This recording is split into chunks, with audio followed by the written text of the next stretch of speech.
It's been 7 weeks since the federal surge expired in D.C., but many residents are still wondering what's changed. Yeah, and today the D.C. Council held a hearing for D.C. neighbors to share their concerns regarding the collaboration between the district and federal agencies like ICE. Rafael Sanchez Cruz is at the Wilson Building with what residents are saying. Today's hearing was supposed to focus on human rights, but it quickly shifted focus to the cooperation between D.C. police and federal immigration officials. The question tonight is, have there been any human rights violation due to this ongoing collaboration? Where's the council? Where's the mayor? Tanya Galash-Boza is among the native Washingtonians speaking out against the immigration arrests happening in D.C. As a white woman, She says her British mother doesn't carry her passport, but her Peruvian husband does. he's been in the U.S. for over 20 years, but he's brown skinned. He speaks English with an accent. He's Spanish dominant.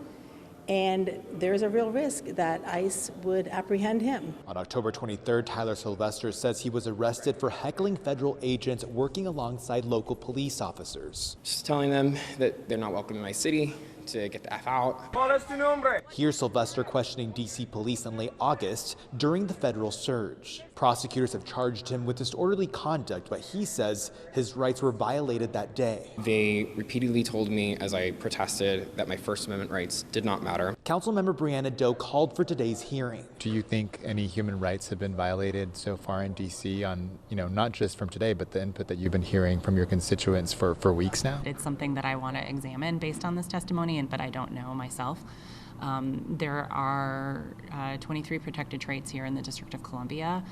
Immigration status is not explicitly one of them. This week, Mayor Merle Bowser was asked if the number of federal officers had dropped since the expiration of the surge. Not precipitously. She also said this when asked if there was a clear distinction between how D.C. police and federal immigration officers are working since the surge.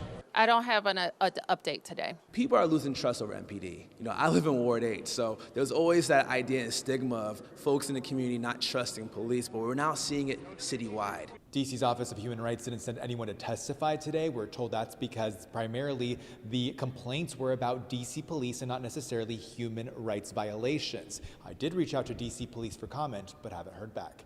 At the Wilson Building, I'm Rafael Sanchez Cruz, WUSA 9.